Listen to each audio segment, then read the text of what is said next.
Hello everyone, I am here today to tell you about what I liked and what I didn't like about the season debut of Homeland. The season premiered just like the other seasons premiered. Everything starts at a very slow pace. Everyone is already going about their own agenda and we are catching up to them very slowly. In the first episode, Enemy of the State, we understand that President Keane has become a little paranoid and is walking slowly towards an autocratic regime that is not at all common in America. She's been arresting people everywhere, she's been arresting journalists, and everyone that seems to oppose her, she sees them as threats and immediately does everything in her power to stop them. This is how the whole season starts.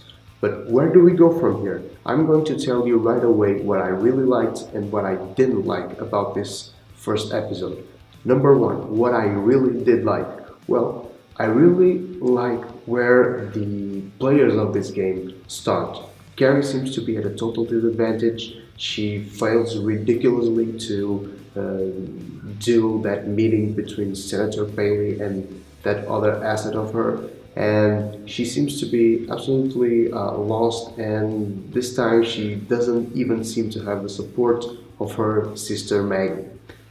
Saul Berenson is in jail, so that help is not there for her, so she has to go and find help somewhere else, and that somewhere else is probably Max. Max looks to be the queen of this season.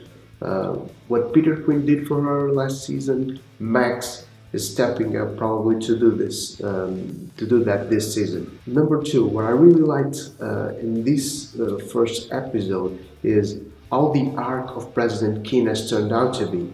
President Keane in the previous season seemed to be this incredibly liberal and nice president or president-elect at that time.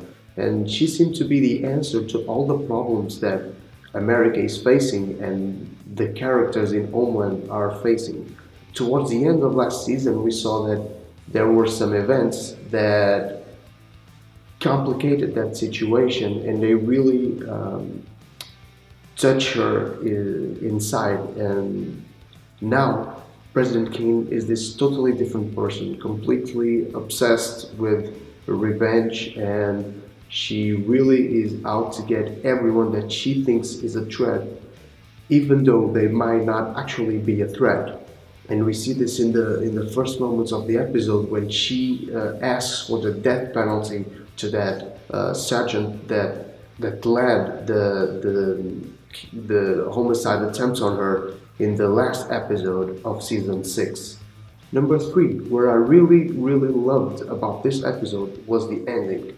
The ending, I'm not going to spoil it for you, but was incredibly well shot. It really was a masterpiece. You can see it was like there was two completely different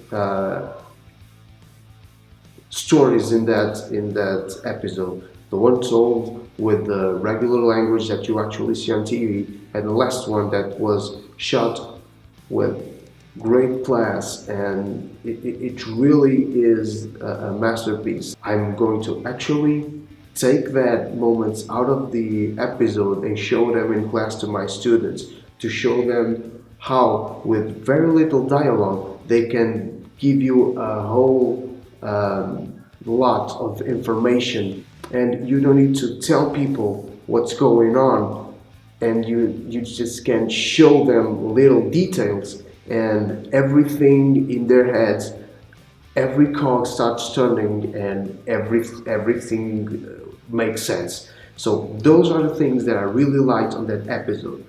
Unfortunately, there were some things that I didn't like, and what I didn't like was that everything on Homeland, every single season, seems to start very slow. It is a good decision to start things a little slow and then start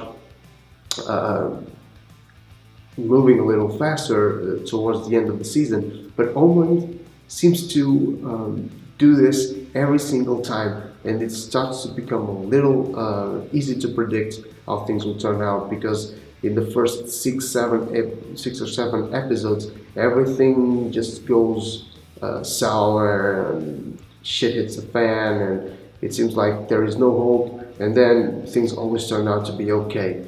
Of course, in the last season, Peter Quinn dying was not okay. It was probably the greatest character in the story for me, but well, things happen. So it seems like, in one hand, we have these new ingredients to the story that are really, really great, and on the other hand, things seems to start in the exact same fashion as in previous seasons. But remember, this time we have only 2 seasons left, so things will probably be a little different. I've left out of this video 2 characters that I really enjoyed. One is from previous season, that's been with us for the most of the previous season, and one just joined us at the end.